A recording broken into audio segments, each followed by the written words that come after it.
Hello and welcome to the CBB Supershow, brought to you by the FTN Network. I'm your host, Walter Waddell, a.k.a. Dub Deuces 85, rocking the rec specs today, being official, getting on here late tonight. We were waiting for the DraftKings slate to load up price-wise and finish off these last couple of conference games, tournament games that are going on.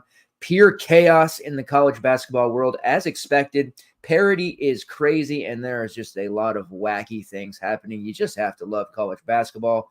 If you didn't, you wouldn't be here.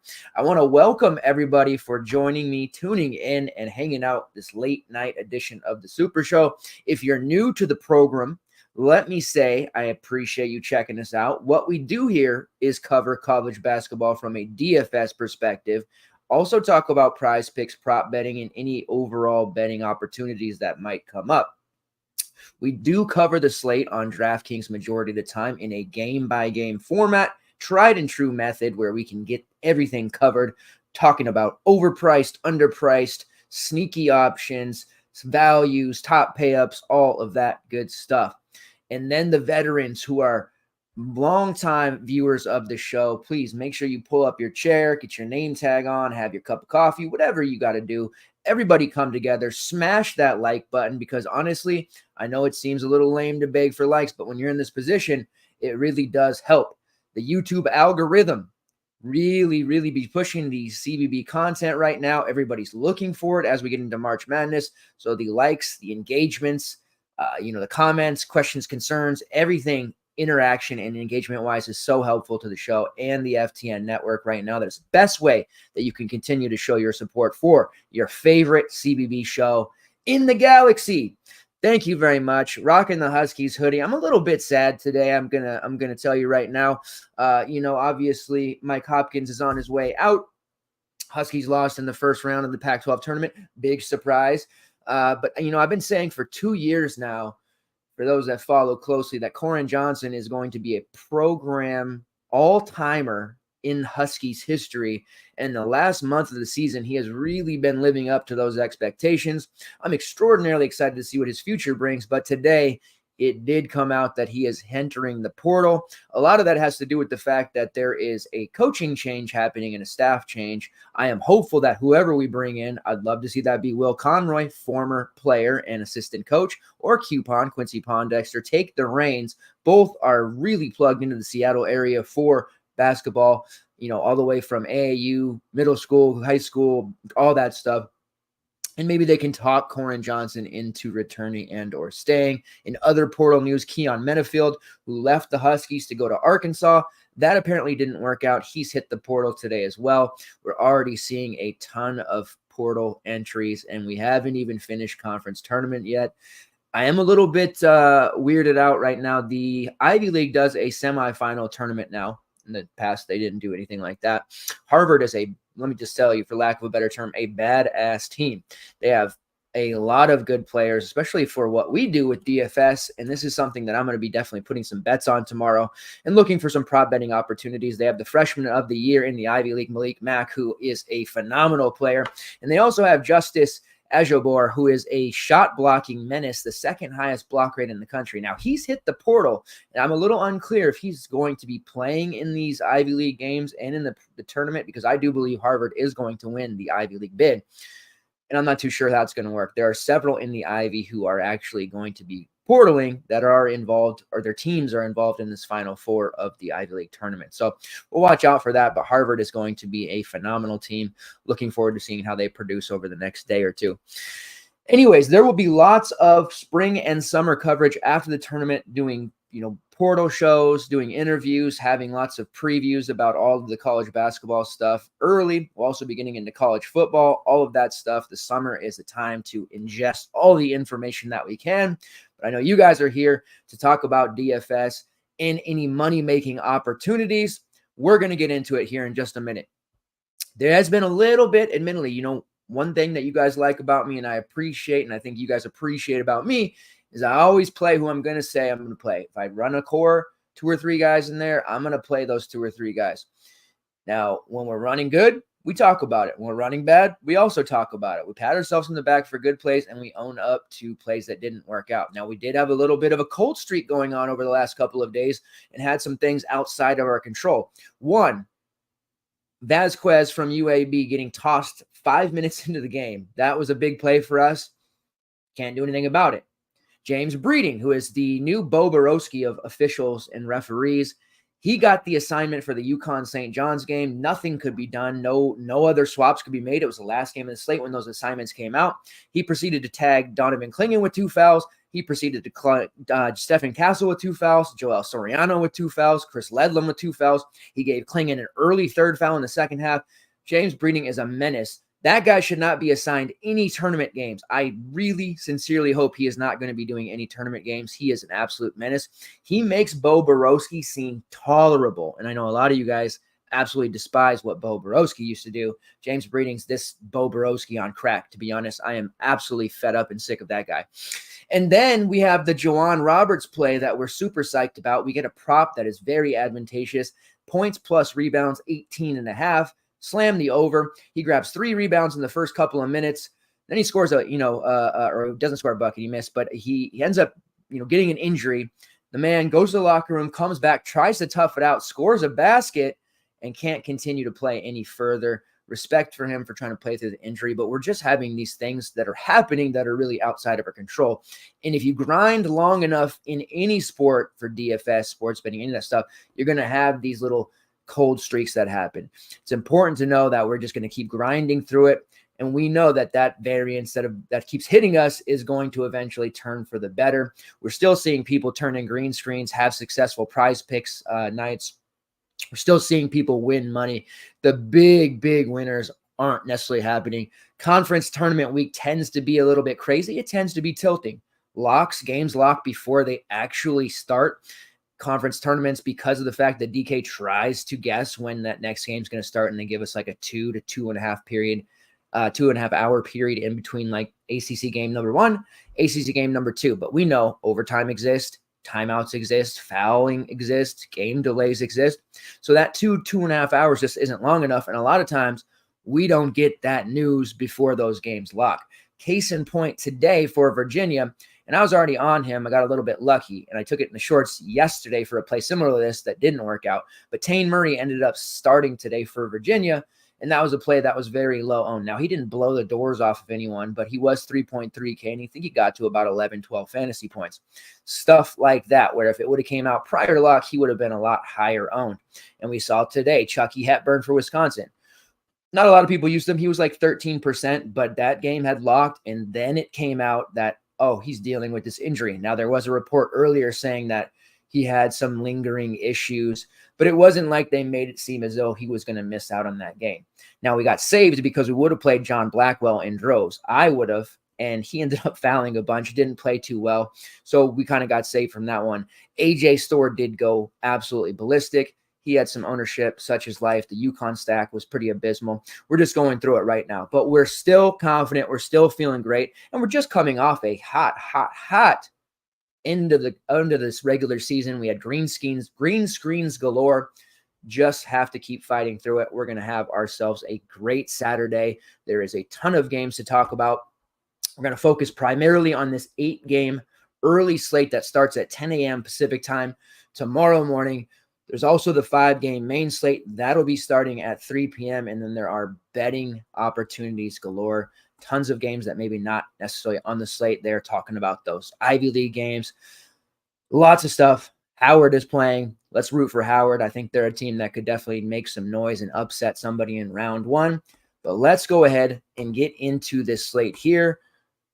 Wolfpack, my man. My man Aquasaw, Alex is here. I was hoping you'd stop by. How about the Wolfpack? How could I not talk about NC State here for a minute? They are absolutely crushing their way through the tournament. You know, Coach Keats, he doesn't want this year to end. He doesn't want his career at NC State to end. Kevin Keats continues to win games. Now, after that, I believe it was after this, was it the Syracuse win? That they, you know, the players, I don't know if it was a false quote. I don't know if it was a troll account, but I saw a quote saying that the team was like, 2 more wins. And somebody talking about, do they know they got to have 3 more wins? And Coach Keats said, they'll figure it out. Let them have this moment now. And I guess they figured it out, because not only have they won 2 more games, but now they're in a position to actually go to the tournament if they can knock off longtime rival in the powder blue, baby blue, North Carolina Tar Heels.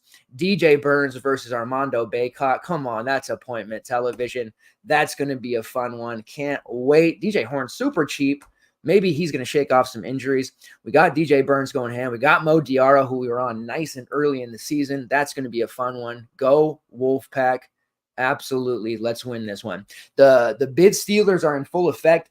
The A10, the top 4 seeds all being knocked out. We know Dayton's going to get a bid. That means those bubble teams, it's getting lighter and leaner on the bubble. Life on the bubble is tough.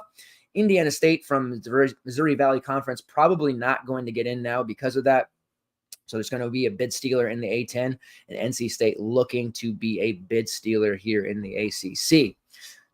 One way to stay off the bubble is win games, win quality games. Wake Forest for another year in a row did not do that, did not win enough, did not do enough.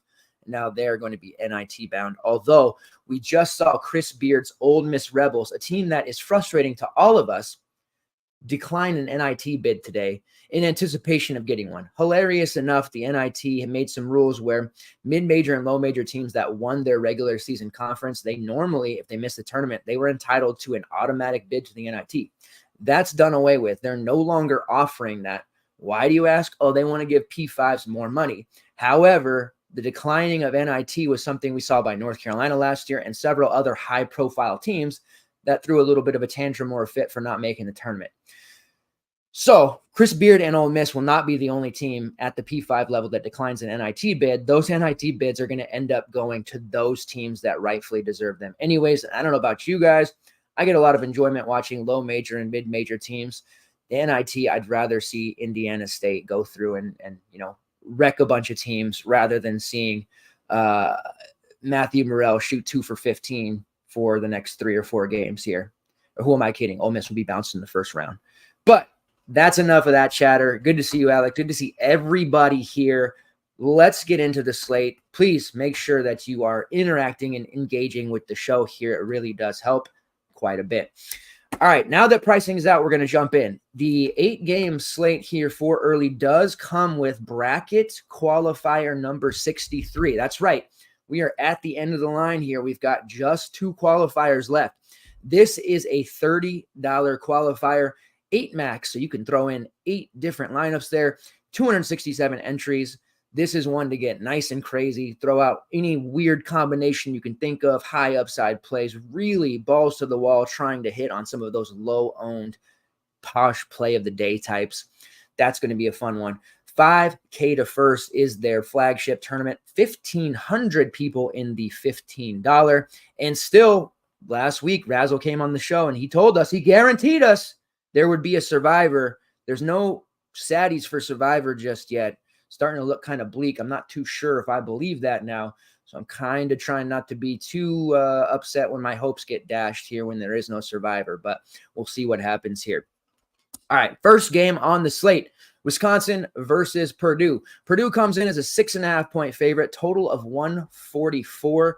Braden Smith with a scary early injury in the Purdue game today. He ended up coming back and playing, so that was fine. It was a, what are they calling it, a right leg injury. It did look a lot worse than it actually ended up being. He did end up coming back and playing roughly 26 minutes. Might be some soreness, might be some lingering issues there. We'll see how that affects him. He's only 7.8K, which is a DK is masters at dropping these bait prices on guys, and this is a bait price if I've ever seen it with Braden Smith, especially if we think that, playing consecutive games in a row, dealing with an injury. We're seeing NC State, some of their guys getting tired. DJ Horn, he's banged up. With Braden Smith, I'm a little bit nervous there about him. However, in the queue with 8 lineups, you got to take a shot on Braden Smith at 8.78. He can absolutely blow this slate apart.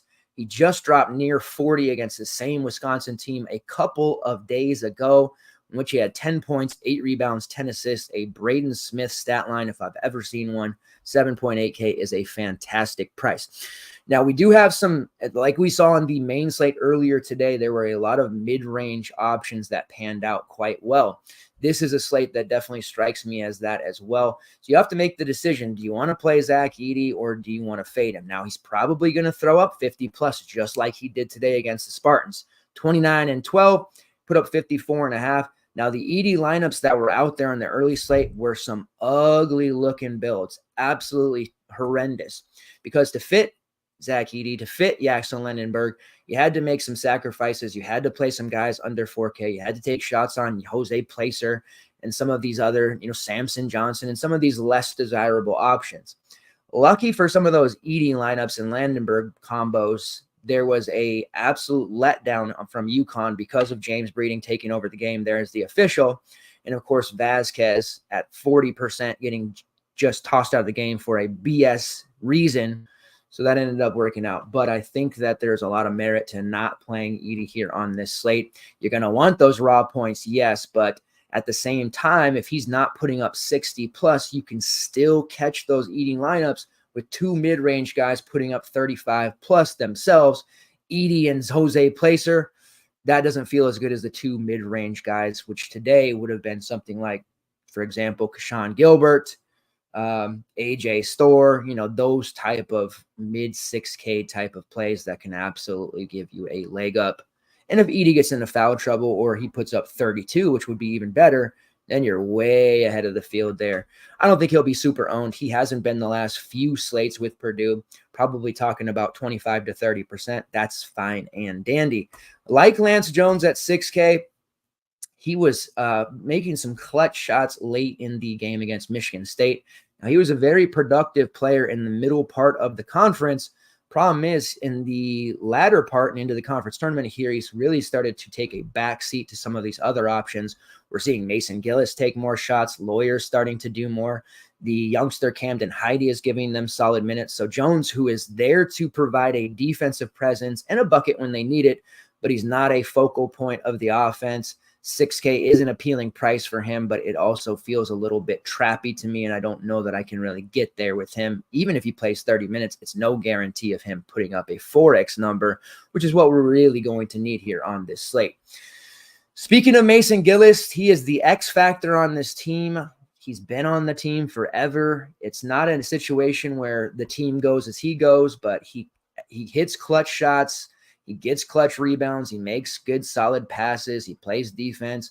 He's an interesting look. However, at 5'4", that's really tough to get to. When he's in that 4-5 range and 4-1, he's a guy you can throw in as that last man value. You need somebody who can give you 15 to 18 fantasy points. And Gillis can do that, but they've got him priced at 5'4" now, and that's just a little bit too difficult for me because he's going to have to be even more efficient, which he's been from long range. He is a semi-elite three-point shooter, believe it or not, making nearly 50% of his 103 attempts.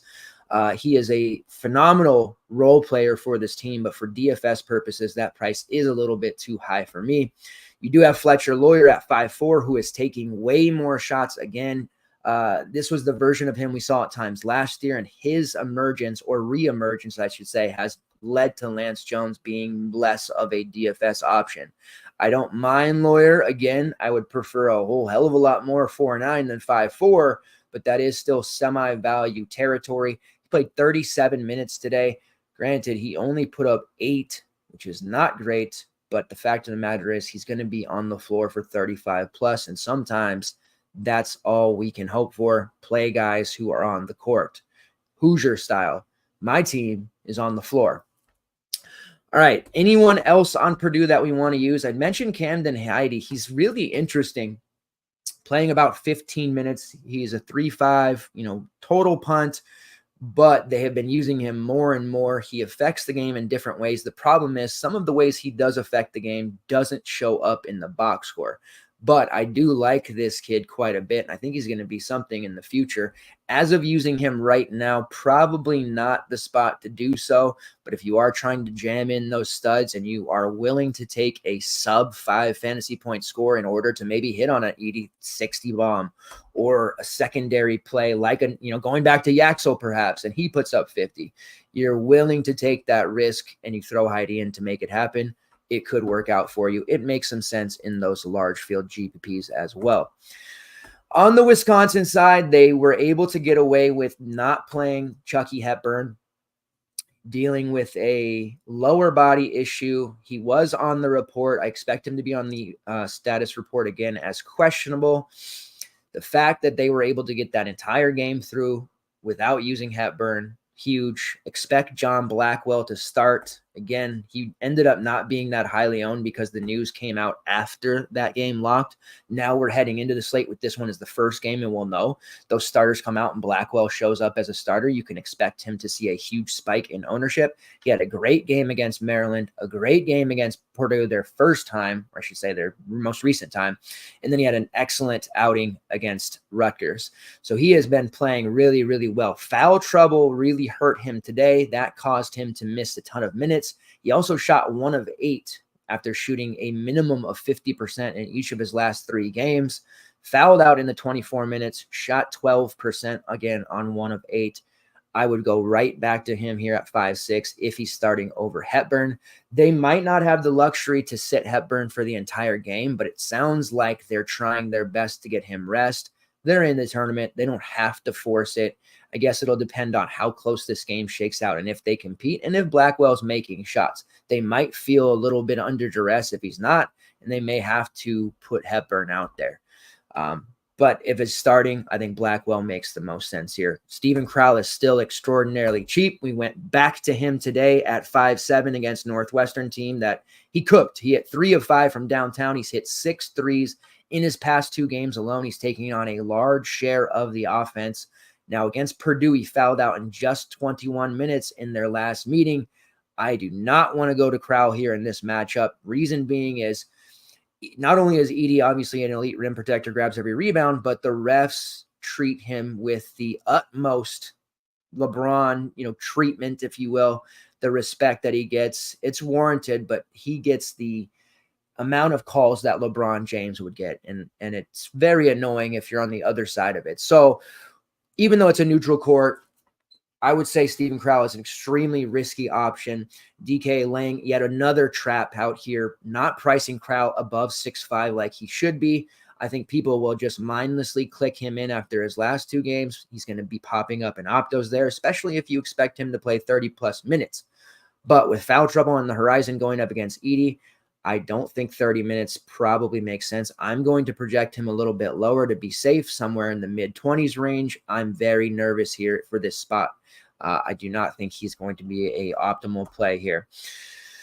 Do we want to chase AJ Storr? He's only priced at 6K after dropping 42. You know the deal on Storr. We used him a bunch earlier this season. He's not a huge peripherals guy, although he did rip down 6 rebounds today. 10 of 16 from the field, took on all of the offense with Blackwell in foul trouble, Hepburn on the sidelines. Storr and Crowell just took this game over. 30 real points for AJ Storr. The 6K price, definitely reasonable. He did light up Purdue for 17 and 27 fantasy points in their last meeting. He shot 15 times without Hepburn. I would expect Storr to get close to 20 shots here, especially if this game stays close. So yes, I would be on him at 6K. No, I am not going to be on Crowell at 5.9. And yes, I do like Blackwell if he continues to start. Max Klesmit, they're going to need him to start making shots. He did make 3 threes today. They need that. He put up 26 at 5K. It's the second time in his past 5 games he's put up over 25 fantasy points. Earlier in the season, he had a nice 3 or 4 game stretch. He's a relatively streaky shooter. He does have a decent assist rate here in conference play. He wasn't so good against Purdue in their prior meeting. He also had a little bit of early foul trouble that cost him some minutes, and he played less than 20 in that game. expect him to see 30 plus here without Hepburn. He is an okay option at 5K. Certainly not going to be stacking up Wisconsin, but they do have good enough prices to consider it. And then you have Tyler Wall there at 6'5". He put up 40 against Purdue. That was a huge one, and he was very chalky there. He's 6'5". Price drop after 2 straight games under 20 against Maryland and Northwestern. This is a hard one. I think GPP-wise, Wall makes a little bit of sense there, but if he's going to end up being mega chalk like he was in the prior Purdue matchup, I think I would prefer to be underweight and rather go to Storr and or Blackwell. So that's how I am handling the Wisconsin Badgers. All right, let's see what people's talking about. Hey, during my blurb, I was going to talk about Tennessee, but I kind of just went past it because I didn't want to rant about it. But yeah, Johnny, let's put this up here. Rick Barnes in March. We've seen this movie before. I am fine with a loss. Tennessee didn't get off bus. Yeah, so what the loss, real quick, we'll sidebar here because this is what we do. The fact of the matter is I always get sucked into Tennessee every year in Rick Barnes, and even dating back to Texas when he was there, when he inexplicably benched Isaiah Taylor. I'm not going to tell that story again. I've told it enough. You end up getting so hyped about Tennessee because they look so good in February and like early March, pre-tournament March. They look great. And then you end up picking them to the Final Four, Elite Eight, maybe the championship. Trying to tell our chief content officer, Mike Randall, to slow his roll on Tennessee because he is just, gushing about Tennessee on his show every day. And I really don't want to see him get hurt. I have been hurt by Rick Barnes enough.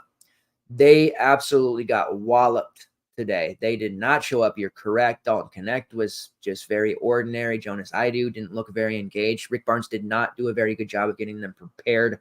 Say what you will about that program. Something about Rick Barnes in March leads to a letdown. Now, perhaps this letdown in the SEC tournament is good.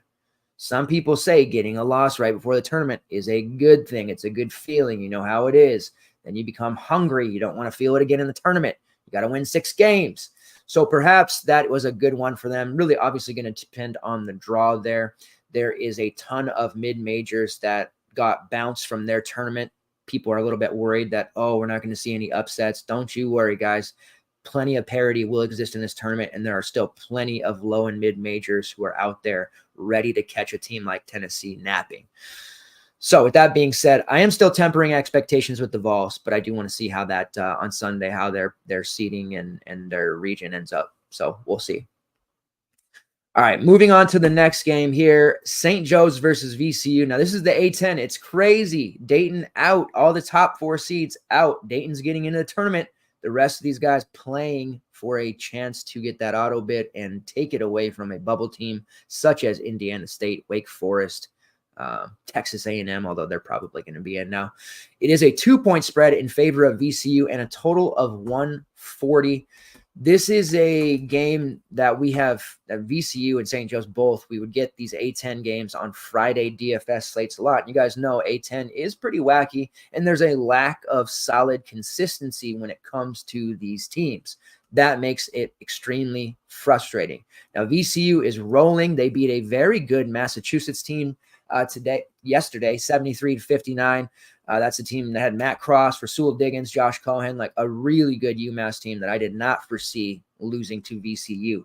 And it wasn't as if Max Shulga or Sean Barstow did very well. Joey Bam off the bench continues to be a scoring machine, and Zeb Jackson has been doing his thing. VCU runs a starting 5 of Max Shulga, all healthy now, Sean Barstow, Zeb Jackson, Christian Furman, and Kwani of Pac-12 fame, transferred over from Cal. Joe Bamisili, he is the X factor, the key that comes off the bench. Now, what happens is just because Joey doesn't start, it doesn't mean anything. He still plays usually over 25 to 30 minutes. He wasn't needed against UMass, but in a closer game like this, in which I believe will go down to the wire, you'll see Bammy close out that second half, and he'll be the guy hitting shots at the end, free throws, all of that. We have seen it before with VCU.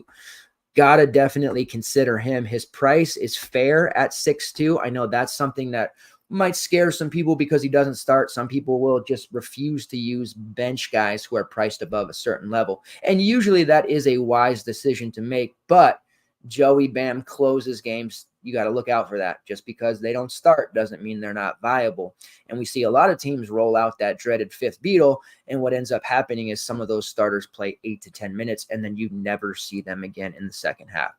Joey Bam is an absolute stud. He's in the right program for him. He has phenomenal rates, 35% shot rate, 27% usage rate, and he's shooting 41% from long range. So he will be the primary scorer when on the floor, and that was no more prevalent than it was in the game against St. Louis a couple of weeks ago in mid-February. That game was phenomenal. It was going back and forth. Late in that one, Joey Bam was hitting 3 after 3. He shot 5 of 9. He was just absolutely ridiculous.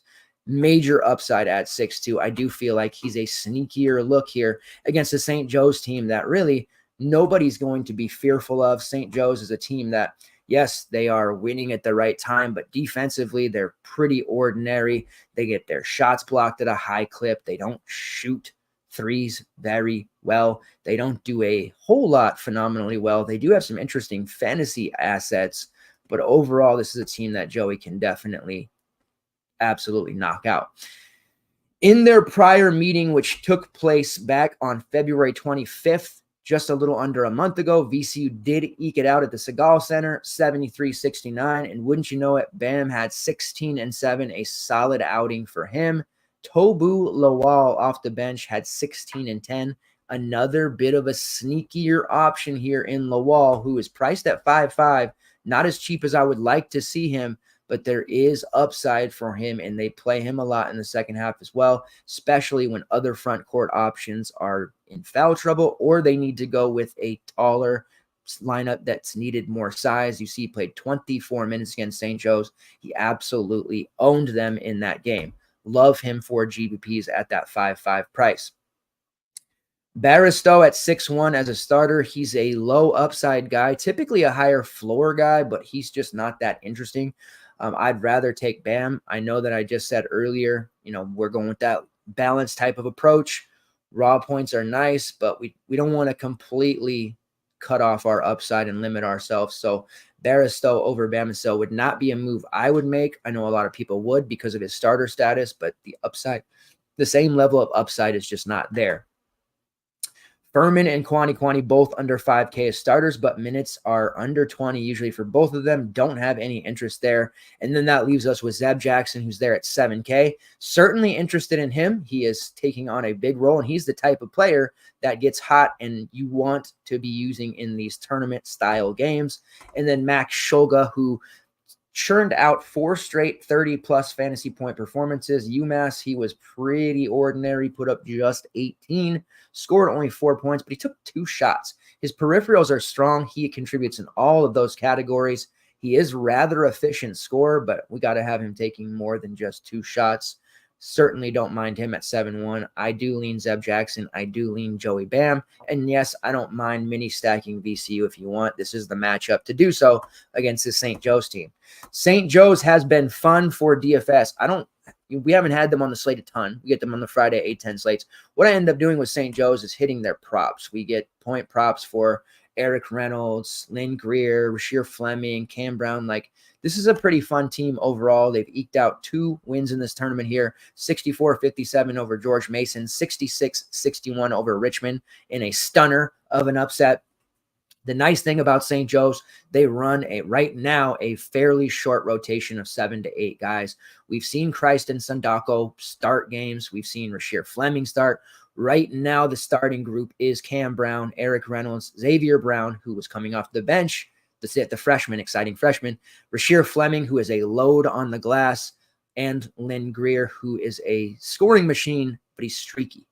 Casper Klazik, who's healthy, and Christ Esendako, both off the bench, gives them size. Christ is a 7-footer who comes in there. Rasheer Fleming, a little undersized at 6'9", 6'10", but he can absolutely bang. When they need rim protection, they bring in Christ, and this is a very interesting 7-man rotation that we're looking at. We definitely want to get exposure. Eric Reynolds is the most expensive at 8K. He just dropped the 40 spot on Richmond. That's fine and dandy. That's a little bit expensive. We played RJ Felton today for ECU. He needed a nice little 5-minute stretch at the end of the game there to basically make value. Looking back on it, should have probably not used him and gone to someone a little bit cheaper there. Now, we're going to get close to 4x from Reynolds at this price, but we can probably take the discount on somebody like a Xavier Brown or even out of position there to Rasheer Fleming and get close to the same score. I really like Fleming because they're going to need him against this VCU team. The big thing for him is staying out of foul trouble. This is going to be a physical game in the front court. Rasheer Fleming absolutely owns the glass for St. Joe's. You see and look at his rebounding numbers.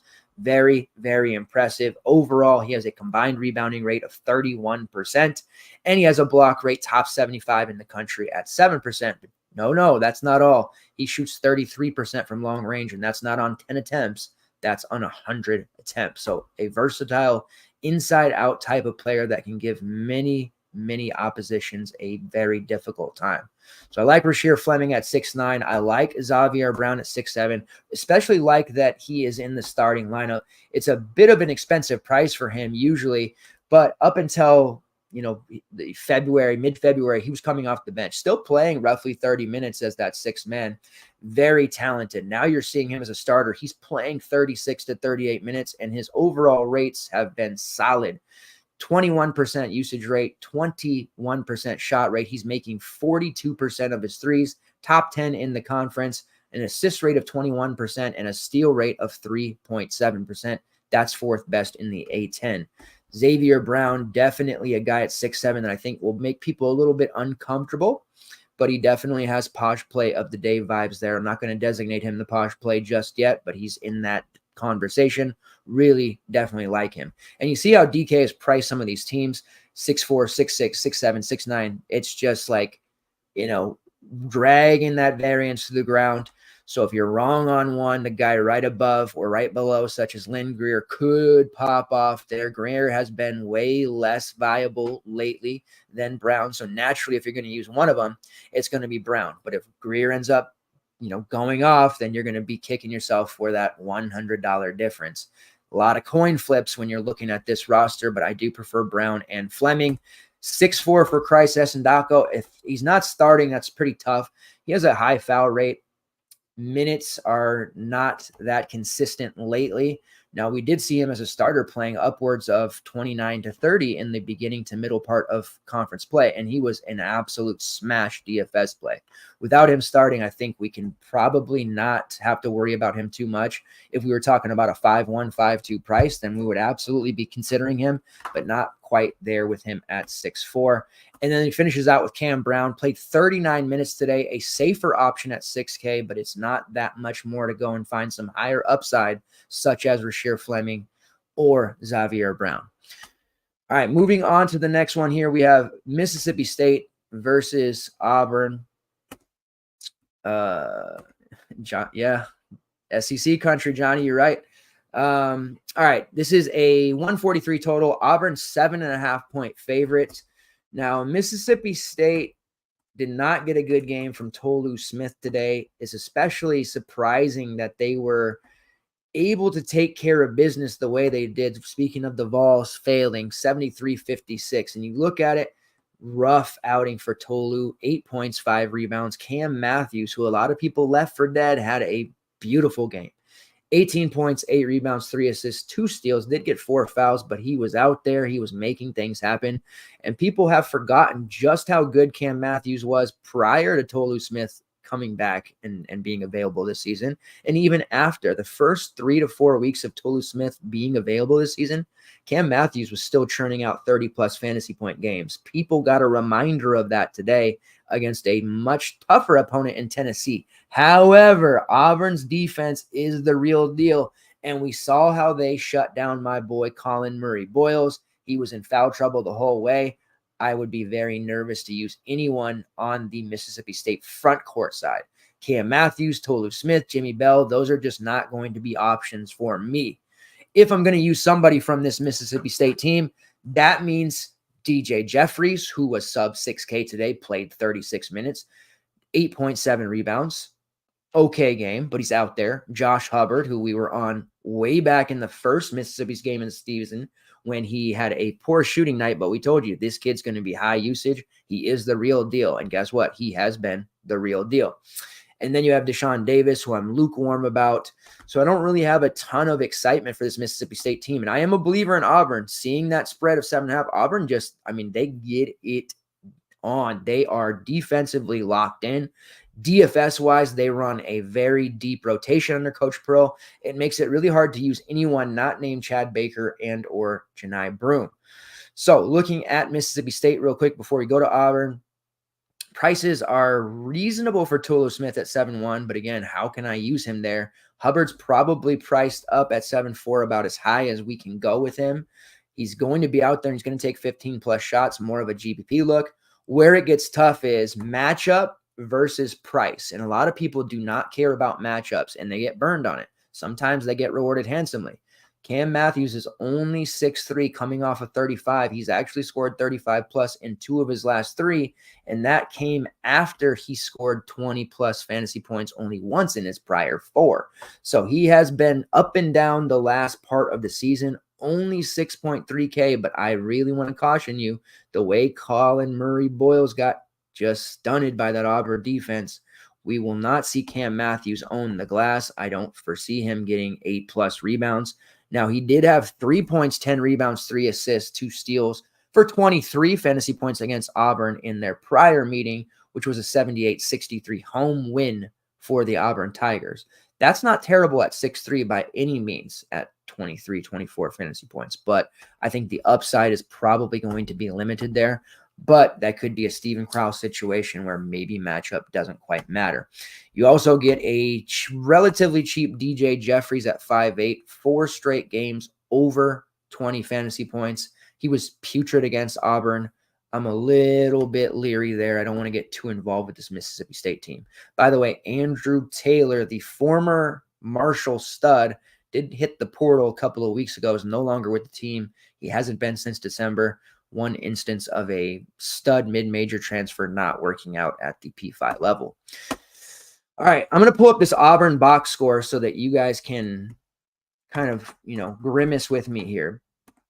I don't mean grimace milkshake. I mean literally grimace. This 86-55 just undressing of South Carolina. And South Carolina, they gave Lamont Paris an extension, a well-deserved extension.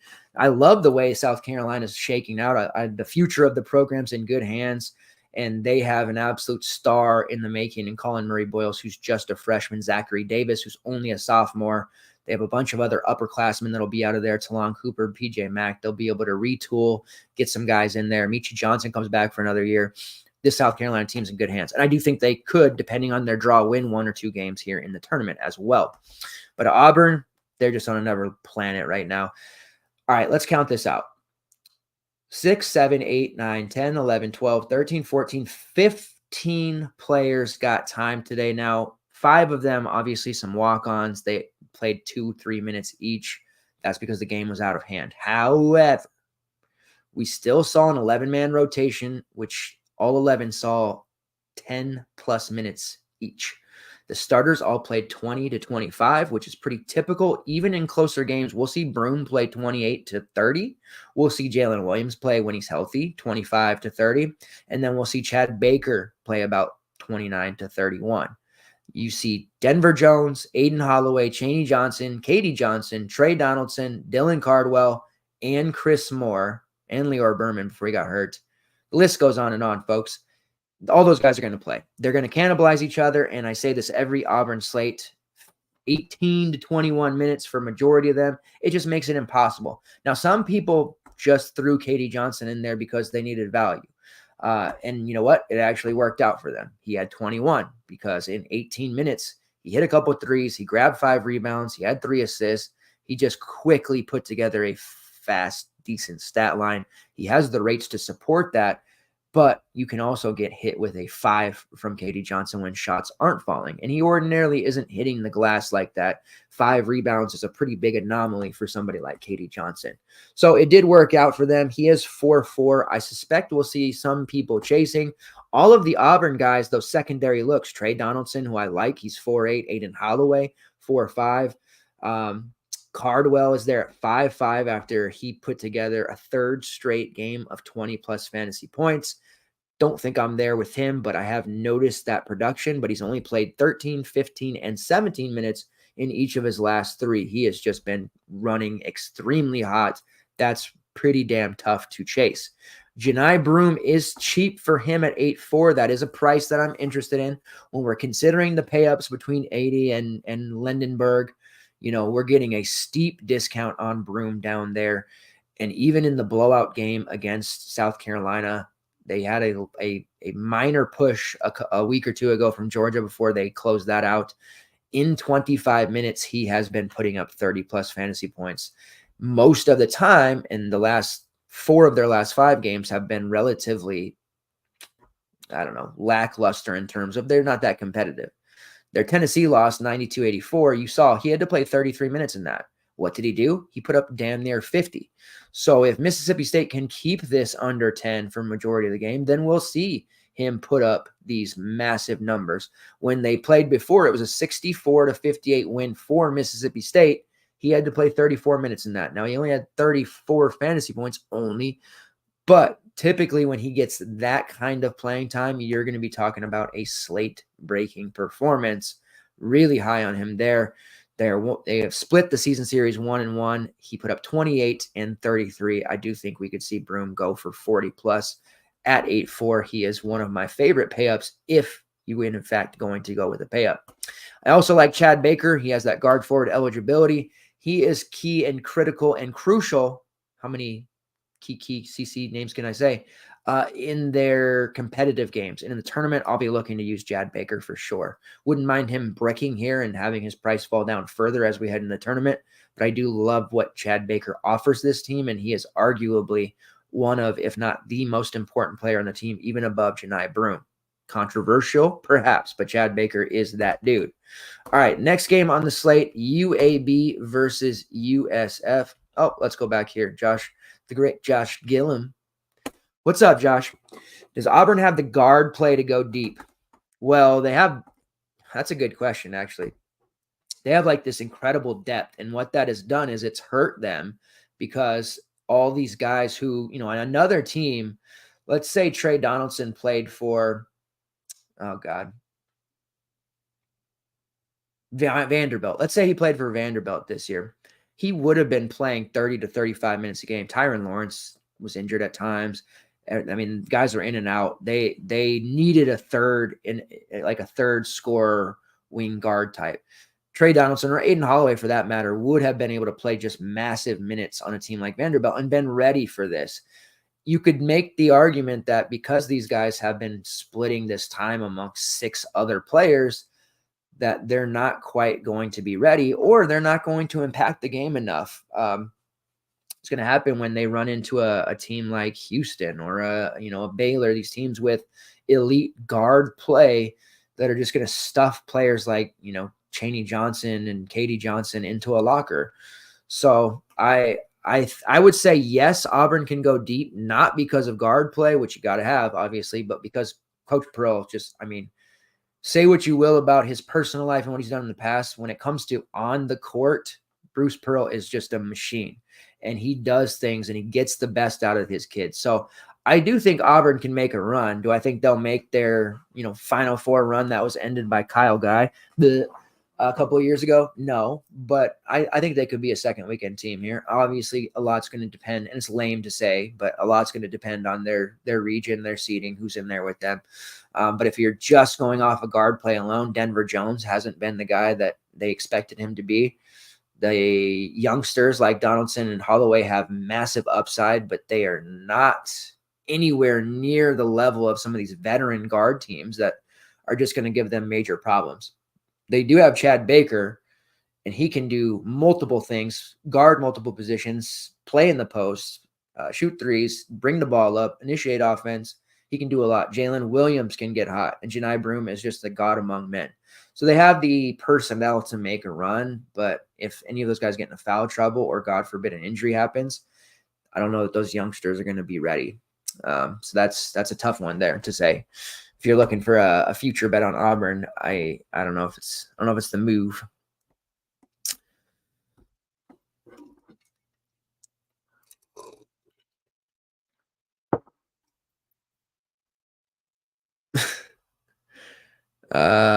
Will Wade, Will Wade at Stanford. You're not going to get Will Wade at Stanford. I know you would need him, sure.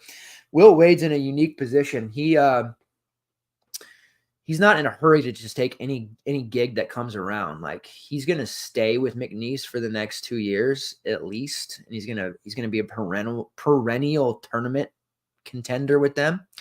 I mean, their team's loaded this year. I wouldn't be surprised if they made the Sweet 16. I really wouldn't, depending on their pairings. I've been seeing some projections that had them going against Alabama, which would just be absolutely nuts. They would beat Alabama. I tell you that right now. But he's not going anywhere. He wants to have his pick of the litter. He wants to kind of, just own this level of play here with McNeese. And then in 2 seasons, be able to just take, a premier gig instead of just taking whatever came around. Like, he wouldn't have taken DePaul if they offered it, right? They wouldn't have offered it, but they're saying he's not going to take just any gig that's lying around. And he obviously would be destined to go back to the SEC or somewhere in the South. And there is going to be a decent amount of jobs thrown his way, it sounds like. But I from what I've heard, and obviously things change by the minute, he could leave, but it seems like he's at McNeese to stay. He absolutely crushed the portal, and he will be crushing the portal here again next season as well. Yes, need Will Wade at Nova. I love it. I don't think that Nova would take Will Wade. Kyle Neptune in over his head. Absolutely. I don't want to come off as a Kyle Neptune hater, but when he got the job, I was like, okay. Fordham did better when the year he left. He does not. His rotations are awful. Clearly, obviously, coming in after a coach like Jay Wright's going to make anybody look awful, but his coaching decisions have been responsible for several losses. And as a fan of the program, you're probably not going to get an argument from you, I'm sure. He is definitely in over his head. He was not ready for that gig. Definitely not ready. He needed more time at Fordham, or even lower. That Nova team, a lot of people said, oh, they're injured, they don't have the talent. I'll tell you right now, and it's not fair to compare for Neptune, but if Jay Wright was coaching this roster you have right now, you guys would be safely in the tournament, probably a 4 or 5 seed with ease at worst. But Jay Wright's a god. All right, next game on the slate here, UAB versus USF. This is arguably one of the best games on the slate. I know Texas A&M Florida will get a lot of hype, and Nebraska Illinois because of the highest total on the slate, but UAB is full of fantasy upside and assets, and USF is a fun team with Keshawn Pryor.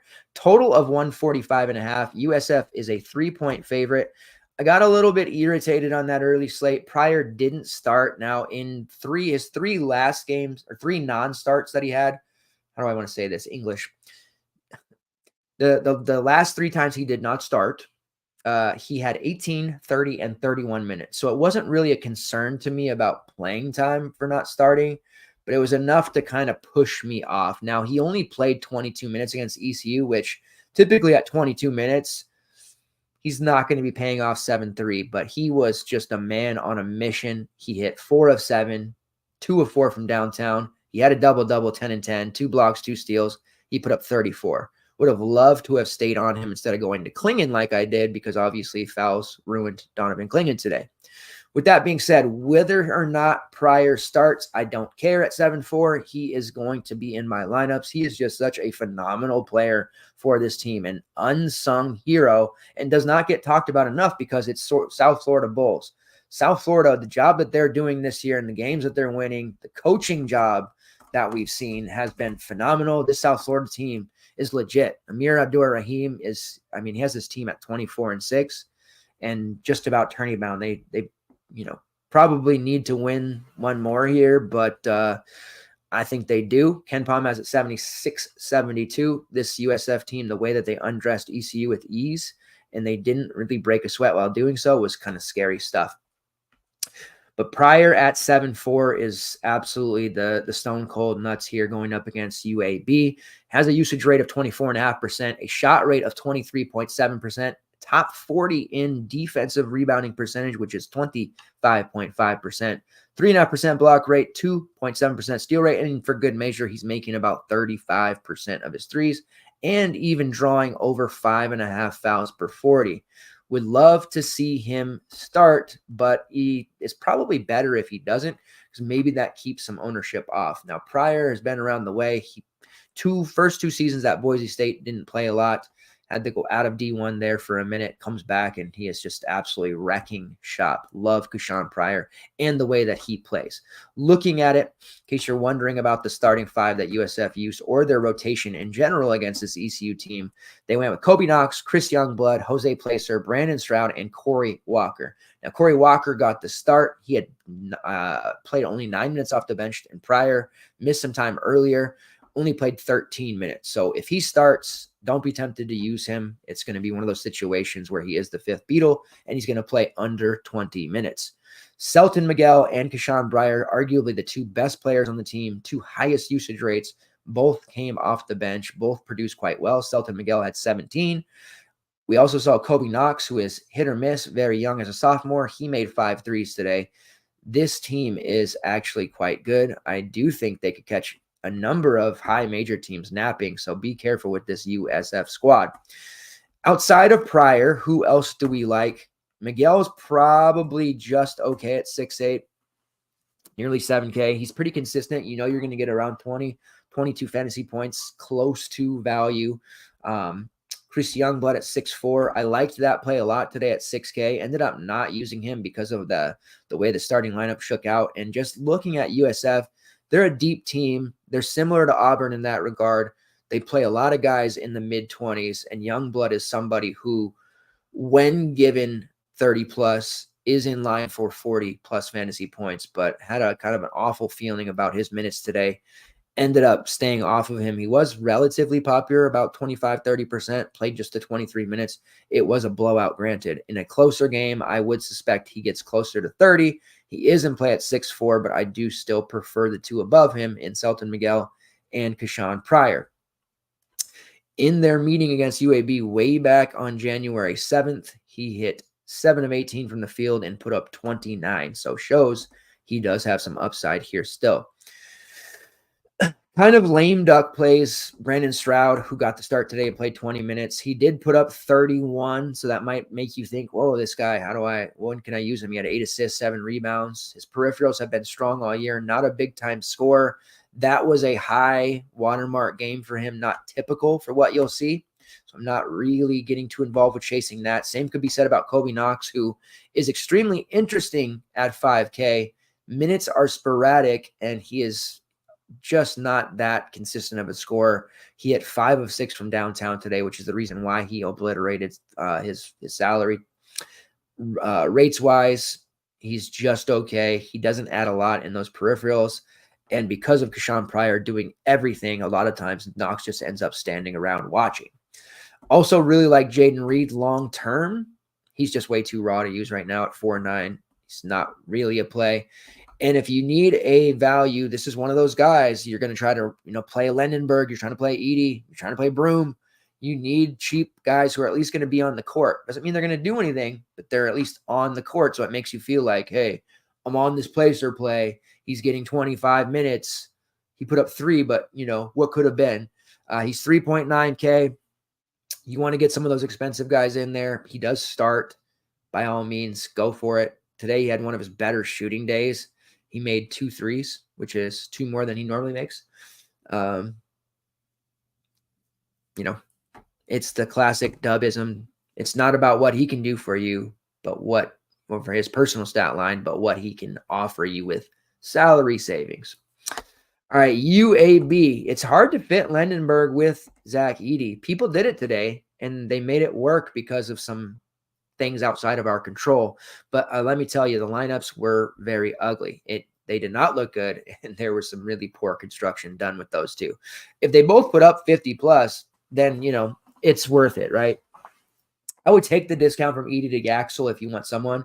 Now, Yaxel had a poor first half, 7.7 rebounds. Obviously, didn't matter. That matchup against Wichita was way too soft for him, and in the second half, he went absolutely ballistic, 18 and 14, 3 blocks. That is what Yaxel can offer you. That is what he can do. This is a matchup that is relatively neutral overall. In their matchup on the 7th, he was way too much for USF. They had a bunch of guys that were defensively challenged in that one. He had 23 and 15 for 46 fantasy points.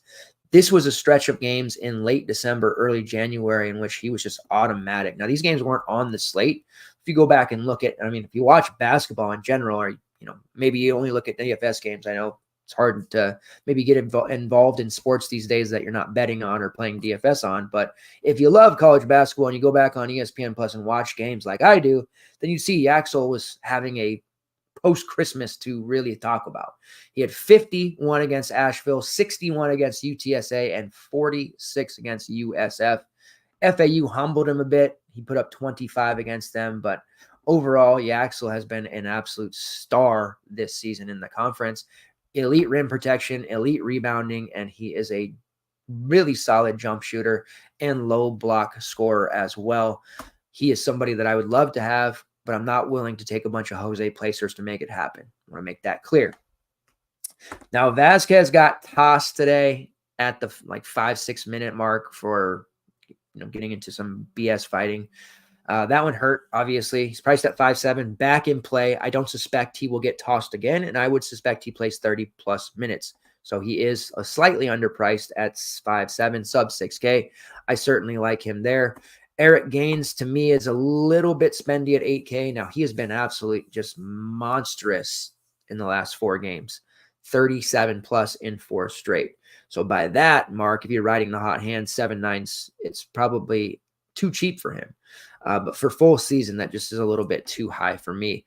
I do really like Christian Coleman. He is somebody that I had noticed earlier in the year and honestly was so close to using him 3 games ago against Temple. He was 4-7 and he went off 19-7. Since that Temple game, he's rattled off 3 straight games over 25 fantasy points, and he's played 20-plus minutes.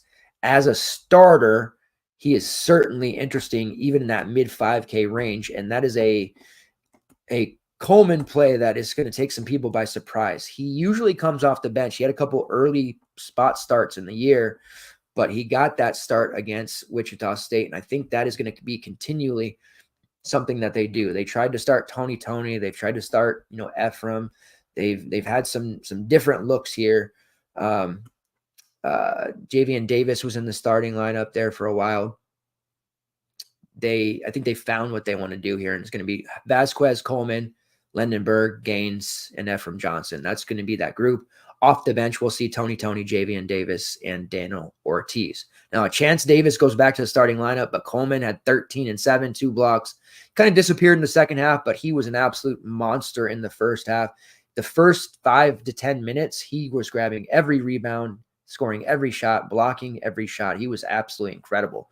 Really fun 5-minute period for him in that first half. So I like him as a starter. If he doesn't start, I would temper expectations slightly since 5.6. It is a bit spendy. Javian Davis now down there at 5.3. Clearly, Coleman's been outplaying him, which maybe necessitated the start there for Coleman. If it continues, I will utilize him. At 4.1, Ortiz is interesting. Now, he was the big benefactor of Vasquez being out and ejected. You saw his minutes went from 19, 11, up to 28, and he was dominant, hit 4 threes.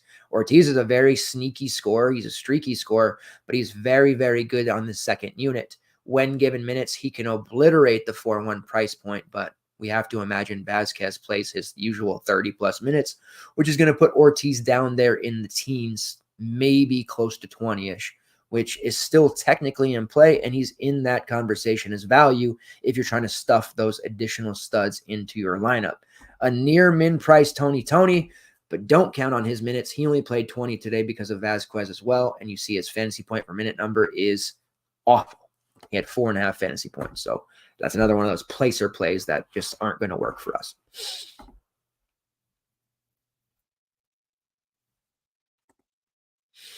Best name ever. Yeah, man.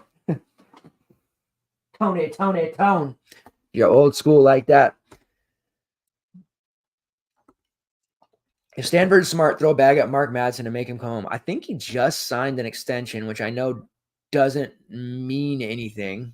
but I think they just gave him a deal at Cal, like a new one after only 1 year. I could be making that up. Let's find out. We got time. We got a short slate. We can sidebar here. Cal has agreed to extend Mark Madsen's contract for 2 years through 2029-2030 season. ESPN sources tell blah, blah, blah, blah, blah, blah. Madsen just completed his first year at Cal, which saw the Bears jump to 9-11. Whoa. From 2-18. When you say it like that, it is pretty damn good. No, Madsen's a good coach. I think he does end up at Stanford eventually, but he's going to do some things with this Cal team here. And if you can keep Jalen Tyson for another year and he doesn't go pro, holy shit. He's going to absolutely just go nuclear. I can't wait to see that. All right, next game on the slate, St. Bonnie's versus Duquesne's, the other two surprising teams left in the A10. Now, Duquesne's is a 1-point favorite, total of 134.5. I do not anticipate this being a very easy on the eyes type of game. What do I mean by that? Well, I mean it's going to be ugly. It's going to be slower, and defense is going to be paramount. Under Keith Dambrot, Duquesne's has the top 30 defense per KenPom, and they play at the 246th slowest or fastest, however you want to say that, pace. St. Bonaventure, still coached by Mark Schmidt, the immortal one, they are 288th in tempo and 128th in defense. Less of a defensive threat. But one thing we know for sure, this is going to be a very slow-paced game, and it's going to be very, very tough for fantasy goodness to transpire. Their first meeting was a 54-50 win for Duquesne's. Charles Pride had 14-4. Asa Esmvis had 12-8, but a lot of 4 points, 6 points, 2 points, 6 points. A lot of ugliness there. On the Duquesne side, they had no double-digit scorers in that particular game. Everyone on the roster except for 2 players had 4+ points. Yeah, that's very Bruce Pearl-esque right there. He probably loved that one. Their second meeting was a 75-69 victory for Duquesne's. Duquesne's 2-0, and you know what you know what Johnny would say if he was here. You know he's in the chat. It's hard to beat a team 3 times, Walter. And you're right, Johnny. It is hard to beat a team 3 times. Can Duquesne's beat St. Bonnie's 3 times? We'll see. In that one, Duquesne scored 75, which might as well be 100 between these two. Fuseni Dram had 16-14. He was a absolute based god in that game. Jimmy Clark had 15-8, and we saw Day Grant, who has really fallen off this season, let's be honest, had 12 points, 2 rebounds, and 2 assists. Charles Pride had 22-8. He really liked playing Duquesne's this year. And Mika Adams-Woods had 21. All right, looking at what they've done in the conference tournament so far, St. Bonnie's beat LaSalle 75-73, and they beat Loyola Chicago in double overtime 75-74. In that game, I just have to shout out my man, Dame Adelkuhn, who should have been playing more minutes this year. Galaxy Brain coaching staff that they have there. He had a double-double there. Good job, Dame. But in that one, off the bench, Daryl Banks had 22. Mika Adams-Woods had 13. Charles Pride, a solid 8, 7, and 3 steal game. Again, not an exciting game for any stretch of the imagination. Pricing is just okay. Charles Pride had a nice stretch pre-injury. He's got some injury history here where he was putting up, 38s and 40s and some really big performances. Since coming back, he's been really, really average. And I don't say that to be, rude to the guy or anything. He just hasn't been putting up a big upside. And you see him played 41 minutes in that double overtime. You'd expect to see more than 23. So I'm not sure I want to pay that price for him. 6'4" for Chad Benning, more minutes for him early in the season. And suddenly we're struggling to hit 20. As the St. Bonnie's team got healthy, that rotation got deeper. We're used to Mark Schmidt, St. Bonnie's teams being a little bit of Jim Boeheim-esque. And what I mean by that is they don't use their bench that much, 6, 7 guys. That hasn't been the case this season. I do like Mika Adams-Woods at 5'9". He has massive, massive upside here at that price. He has never met a shot he wouldn't take, especially this season. 48 minutes in that double overtime game. He is playing the most minutes on the team, just over 77% of those available minutes. He does have a 21.5% shot rate, and he's shooting 45% from long range, 37th best mark in the country. For good measure, he has an assist rate of 23% as well. Mika Adams-Woods was a role player for Cincy for several seasons. Isn't quite the alpha here on St. Bonnie's, but if they had to have an alpha, he is really close offensively to being that. Daryl Banks has had his struggles throughout his time at St. Bonnie's the last 2 seasons, but you do see there, if you're game log watching, 30-plus DK points in 3 of his last 5, 2 of which were against Loyola, 1 of which was against George Washington. I'm not going to get sucked into Daryl Banks. I would rather just play Woods. I feel like I'm more comfortable there, and I know what to expect. I don't know that I can expect from Banks to put up that kind of performance once again. Moses Flowers, his minutes are all over the place. You see he goes from 30 to 14. Typically, he had some foul issues early, but he just kind of got phased out there. They had, Adams-Woods was cooking, Banks was cooking. It just didn't make sense for Flowers to get those minutes. Usually, you'll see them split, like Banks is going to play 25. Flowers is going to play 25 to 30. And what just happened is Banks ended up playing the entire second half and all of the overtimes. You have some value here. Barry Evans, who's an interesting look at 5-1. Minutes are not going to be super predictable there, so you must be careful if you're going to use any of them. And Kyrell Luke, who early in the season was a viable upside, now barely playing any minutes at all. Makes it very tough to want to use anybody. I think for me, I'm just going to use Mika Adams-Woods. There is some merit to using Asa Esenvos. He has strong overall rebounding rates, 19.2% defensive rebounding rate. He's shooting 33% from long range, was 41% last year, so he's gotten a little bit worse there. A block rate and steal rate both over 2% as well. Price-wise, he's affordable at 5.7, is somebody you can use for a bit of safety there, but again, not the most prioritizing play for me. I don't want to use him unless I absolutely have to or fall in there as a last man in. I'm going to be on Adams-Woods instead.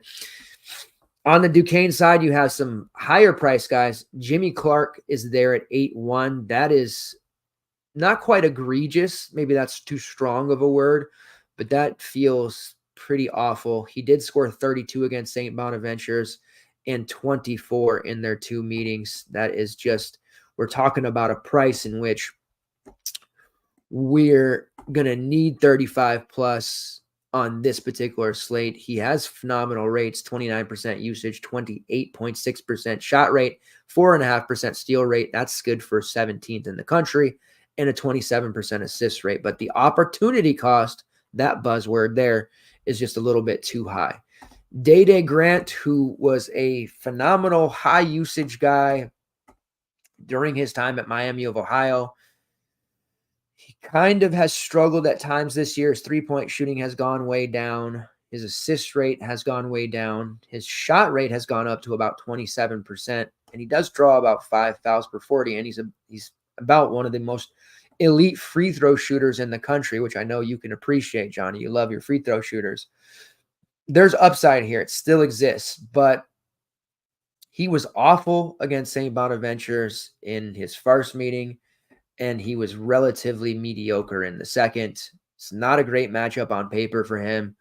If he's not hitting shots, he does have peripherals, but he really needs to be able to score 15 real or more points to give you that oomph, if you will, at 7-2. I have a lot of concern here. I think these Duquesne's guys at the top are just a little bit too spendy. I do like Dixon quite a bit. Now, he hurt me earlier in the season. He has really, really elite block rates, strong steal rates, strong rebounding rates, a peripheral guy to be certain. Priced at 6.3, it's a good price for him. He does have double-double upside. He's going to have to keep himself out of foul trouble, and that's something that he really hasn't been able to do much of at all this season. He has 6 fouls per 40 called rate, 4.2 drawn. You see he's fouled out in 3 of his last 4. He was able to avoid any fouls against George Washington. They didn't have the interior to do so. But ordinarily in a physical matchup like I anticipate this to be here against St. Bonnie's, I don't think that's going to work out back on February 10th, he fouled out in 19 minutes against St. Bonnie's. And then on January 23rd, he had 4 fouls in 22 minutes. Again, I really like David Dixon, but when you introduce that foul issue and that problem that he has, it makes it really difficult to want to use him. In the starting 5 here, Jimmy Clark, Day Grant, and I guess Dixon comes off the bench. They do bring, who was cheap for us earlier on a Duquesne slate, Jake DeMichelle, Trey Williams, and Dusan Mahoricic. Dusan is one of those starters who's going to play lack of minutes, 10 to 15, so don't get too excited there. And Kareem Rozier was a starter early in the season, but he offers so little off the offensive end that they had to start bringing him off the bench. Trey Williams, who is healthy, now getting the start, or at least in the last game. DeMichelle is 4'9", played 32 minutes in each of the last 2 games. That's a value play we can look at. We used him way back earlier in the middle part of the season. He was, I believe, mid-4. Ended up playing a bunch of minutes, but didn't put up a huge score. Something to be aware of, that 4.9 5K. It's a kind of a tweener line there where 3x will do, but if they have one of those like 5-point fantasy point games, it can really do a lot of damage there. It's a lot different than 3.5, 3.3. You don't need me to tell you that, but with the way DK's pricing is, these 4.9 price tags can do a lot of damage because they are value. 5.4 is value, but you just really have to be careful. You can't just plug guys in and hope for a 2x score, because that can really actually do some damage there. Trey Williams at 4.7. He has been starting that last game or 2, but minutes there are, cannibalized by Rozier. He's splitting time with DeMichelle. He's splitting time with Fousseyni Dram. Really difficult there. Speaking of Fousseyni Dram, he is interesting at 5.4. I think he has GPP upside. But overall, you're going to notice this Duquesne's team plays a style that just isn't conducive to fantasy. They have a deeper rotation. This game itself is ugly. Not a fan. All right, next game on the slate here, polar opposite, Florida versus Texas A&M. It's a total of 149.5. I think the over is definitely live. Florida, 2.5-point favorites. Texas A&M, they got the hard-fought win over Ole Miss. Then they dropped 97 on Kentucky and put up some monster stat lines here. Kentucky plays at a fantasy-friendly pace. Defensively, they've had issues. That's been the case all year, and Texas A&M really took advantage of that. Tyrese Radford had 23, 7, and 6. Wade Taylor dropped 32 real, and my guy that we court today, Manny Obakase, we call him Manny O for short, 17 points, 3 rebounds, 3 assists, 3 steals, and a block, put up over 30 fantasy points. I love that they finally given him starts. Took 3 years to do so, but he has been a huge, huge force for this team. They kept trying Jace Carter, Hayden Hefner with his baggy long sleeve shirt. I don't get it. Those guys didn't work. Manny O has worked. They found themselves a strong member of the starting lineup. And they do bring Anderson Garcia off the bench, starting Wildens Levesque, but that gives them a chance to keep Garcia out of foul trouble, because that is a problem of his, and he just punches that second unit in the mouth. Overall, I do like this Texas A&M team. They're, for DFS-wise, in the right matchups. There are very few teams in the SEC better for DFS purposes. And this game against Florida does represent a fantasy environment that we want to get involved in. Florida plays at the 22nd fastest tempo. They have the 16th best offense in terms of efficiency per Ken Palm, and they are an elite rebounding team. They've last faced Texas A&M on February 3rd, which was a Saturday, 67-66. They lost that one by 1. Pullen scored 18, had 8 assists. Will Richard had 12 points, and overall it was a pretty lackluster game for Florida. Tyrese Radford absolutely dominated, 26 points, 5 rebounds, 2 assists. He had a 30% usage rate in that one. Wade Taylor had a 40% usage rate, 15 points, 3 rebounds, 3 steals. Solo Washington stayed out of foul trouble, which is huge for him. And this is back when they were starting Jace Carter. Played 36 minutes, didn't give them a lot. We love Manny O. He is our guy. We do have to start getting into the territory with multiple games in a row. And I'm like our guy Mike Randall on his show. I don't buy into heavy, like all these kids are going to be tired legs. They're not going to have any energy. Like they are peak athletes. They're young. They can handle it. I think the guys who are strictly jump shooters or primarily 3-point shooters, like, yeah, tired legs are a thing. But if you got guys who are banging down low and racking up rebounds, blocking shots, and doing some of the dirty work, like that's not going to impact them. It's going to be more so on the offensive end, sure, but there's still going to be a lot of things that happen. And guys like Anderson Garcia, who are so elite on the glass and the defensive end, he's going to continue to churn out these monstrous games. Now, he had foul trouble today, which really wrecked him, but we saw back-to-back games, 14 rebounds, 13 rebounds against Ole Miss. He is a big-time GPP asset here at 6'2". He's been a little priced up lately, but 6'2" is a very interesting price. He always gets ignored by the masses because he doesn't typically start, but I love him in this spot against Florida. He's going to have an opportunity, if he can stay out of foul trouble, to put up a big number. On the other side, guys like Alex Condon, Mike Handlogden, they haven't been able to stay out of foul trouble, and if they do end up sitting with too early, Garcia is going to absolutely own the boards. So be aware of that when you're looking at this game. It's going to be easy to look at guys like Wade Taylor, who is he's underpriced at 7.7. 2 of his last 3 has been over 40. Absolutely love Wade Taylor. I think most people would pay the 7.6 for Boots Radford, who has been much more of a consistent option. Taylor has the higher, ups and downs. He's putting up these 50s. Radford's just consistently putting up 30 plus because of his ability to rack up peripherals. He's rebounding at an ungodly level right now. He's heavily involved in the facilitating of this offense, and he contributes across the board. Love Radford. I do think there is a lineup out there that plays both that does end up winning, a seat out there or a large field of GBP. Solo Washington's only 6K. This is going to be a big one too. Solo and Garcia both have foul issues. Micah and Alex Condon both have foul issues. These front courts are, the immovable object versus, it's going to be a whoever doesn't get into foul issues. Now, the way Solo is playing right now is the best of his career. He absolutely dominated against the Kentucky front court. He actually showed a side of himself that you don't typically see. He stepped out and was hitting threes, and it made it very difficult for those rim protecting bigs to deal with. Against Ole Miss, who just was a lame duck team there at the end of the season, he fouled out, but he had 33 fantasy points before doing so. He's hitting in this 29 to 30 minute range. As long as that continues, you should continue to pay off this 6K price point. Definitely like Solo, and can't tell I'm very interested in this game. Manny O is only 5'5". We cored him today at, I believe it's 5'4", right? 5'4", 5'6", something like that. People are a little bit leery. He had a down game against Ole Miss. There was people asking me multiple times, like, are you still coring him all the way up to lock? Are you still coring him? And like, if you're not comfortable with a guy, don't use him. That's what I always tell people. But yes, we were still coring Manny O. He came through for us. And yes, I do like him in this spot against Florida. Look at the minutes. As a starter, he's playing a ton, and his shot attempts are just ferocious. It makes you wonder why the hell Hayden Hefner and his baggy-ass long-sleeve shirt were ever stealing minutes away from Manny and subjecting him to sitting on the bench for long stretches. They figured it out here, and they've got Manny on the court now at the most important time, and now the Aggies are on the precipice of dancing.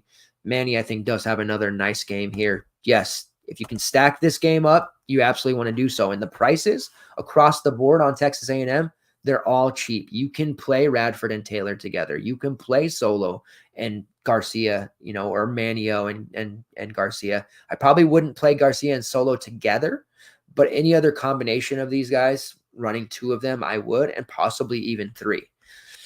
On the Florida side, I'm less amped about Florida. They have been winning games, but outside of Walter Clayton, and maybe Tyree Samuel, this team has been very hard to predict. Raise your hand if you got bit by Will Richard today. Now, I didn't, because I'm one of those guys, like, if I wasn't using him at this price, I'm not going to use him at this price. 6'3" Will Richard, I'm not going to be using. If he beats me and puts up 35 in this spot against Texas A&M, so be it. But more often than not, he's not paying off 6'3". He shot 4 of 8 today, which is fine, but he put up 18 fantasy points. That's killer at these prices here at 6'3". It's just a major, major price increase. And he had to take additional shots in the game before, and he did well because you saw guys like Zion Pullen not play quite as well. Today, Pullen pulled his weight. Boom, dad jokes. He put up 19 points, 10 of 11 from the foul line, 30 fantasy points, just was way more aggressive, looked like a better version of himself. Walter Clayton has been great. Like, there's not a ton of shots available for Richard when Clayton and Pullen are doing so much heavy lifting. Now, I still love Walter Clayton. His price is up 7.5 after, having another solid outing. Going to be a little bit difficult probably to land there, but in Texas A&M mini stacks, Clayton is the premier run back. For what it's worth, I don't believe in having a run back in college basketball like you would in football. People ask me that. It's just not a factor for me. But I do think in a game like this where both sides are in a juicy spot that it makes sense, and Clayton is the premier option for me.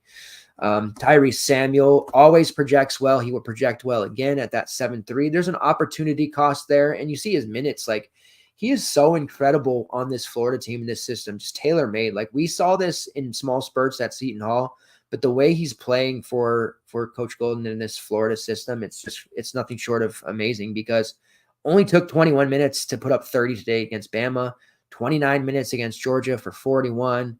Like, he rarely puts up 30 plus minutes. He gets foul trouble, but they just have so many other bodies that they're rotating in. Florida does have a deeper rotation. This is another team. We'll see tourney time. Does a deeper rotation matter? A lot of times people don't, need a deep rotation. You only need 6 or 7 deep in the tournament. And I get that, but having these bodies can come and really lift you up to another level, because you get those added fouls. You keep guys from getting tired. But it does hurt somewhat in the DFS side. And Alex Condon and Micah Handlogden are going to continue to play 20-ish minutes at minimum there. You can't play them together. I've had people ask me in the past. One is going to get in foul trouble for sure, and sometimes two. But because they're around, and we're seeing Thomas Howell play extra minutes lately, Samuel's kind of capped there between 28 and 29 minutes. And it's a shame, because if he played 35 at the 7.3, you'd be talking about an absolute slate melting performance, and he would just break the projection sheet. Now it's time to start considering Thomas Howell. He played 22 minutes against Bama today. He played 23 minutes against Georgia the game before. He has played 20 plus minutes in 3 of his last 4. Now, we didn't chase him. What was that game? February 17th against Georgia. He played 26 minutes because everybody around him was in foul trouble that game. Micah, Condon, Samuel, Riley Kugel was, thinking about life or whatever it is he does when he puts up 2. And Howe put up 30, and he looked amazing. And people were asking me, can we use this kid? And it's like, no, he's not going to get the minutes. That was an outlier. He played because of X, Y, and Z. Now we aren't having played because of X, Y, and Z. He seemingly has worked his way into the rotation, and we're now seeing him play pretty sizable minutes here. It's another guy in the mix that plays 20, 22 minutes, which further waters down the rest of these options. It kills Riley Kugel. It hurts Richard. I mean, this is a tough team to peg because of all the different options. But Thomas is only 4.4, and if we think he's going to continue to get 20 minutes, and this is obviously, what is this going to be, 3rd game in 3 days for them? They might be more apt to lean on him a little bit more. And when he's out there, he's doing stuff. He's grabbing rebounds. He's taking shots. This kid is definitely better than I gave him credit for earlier in the season. And he's definitely an interesting value piece here. When you have to peg foul trouble for this Florida team, it's not that hard to do. It's almost a near guarantee that Condon is going to get fouls. It's a near guarantee that Micah is going to get fouls, and that just opens the door for Thomas to play those 20-plus minutes. Even if they don't, I think he's in the rotation one way or another. 3 of his last 5, he's put up 12-plus. 2 of his last 5, 20-plus. There is downside, obviously, but he is an interesting GPP look and possibly main team viable if you're trying to do the E.D. Landenberg, stars and scrubs type build. All right, moving right along here, we've got Nebraska versus Illinois. We need to finish up. I've been yammering on here for a while. It's a 155 total. Illinois 4-point favorite. The Illini, I don't know, man. Today's game was kind of not great. It looked like they were going to get beat there, and then they kind of pulled it together at the end. I know a lot of people were picking Ohio State to win the Big Ten there and see what they could do under Diebler. But, scary Terry Shannon decided that no more Ohio State in the tournament. And I'm going to take this game over. 28 points for him. He had a massive, massive second half. Marcus Domask struggled. Coleman Hawkins struggled. Neither had foul trouble. They just weren't good. They weren't making shots. Ty Rodgers was solid, had 12 and 10. Quincy Guerrier, who looked very good in his past couple of games, bricked hard.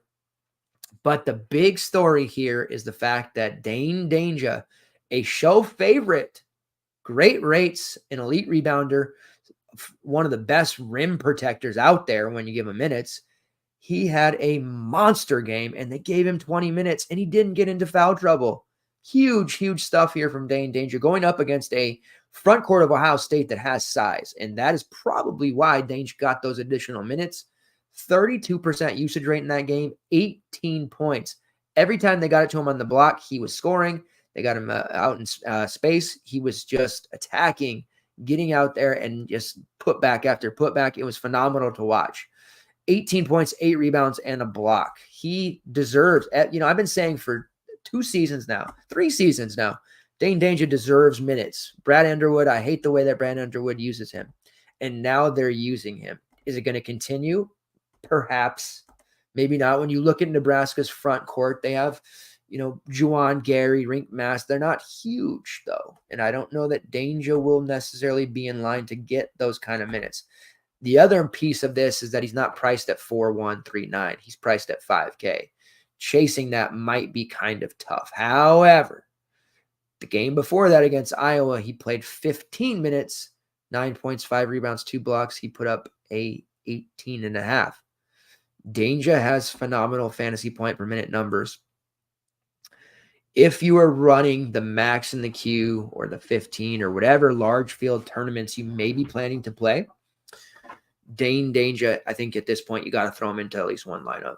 You can't keep missing on someone like this, and that might be something where Underwood's he's going to continue to exploit it. Maybe he's inspired by DJ Burns the way that NC State's using him. Maybe there's a resurgence in front court Shaq-esque big men. I don't know about you guys. I'm going to be 39 this year. Grew up in the 90s and early 2000s watching those Laker dynasties with Shaq, and there's something about a dominant big man that I don't know, it gets me like super hyped. Taking the logo 3 is cool, but when everybody's doing it, it kind of, I don't know, get desensitized to it.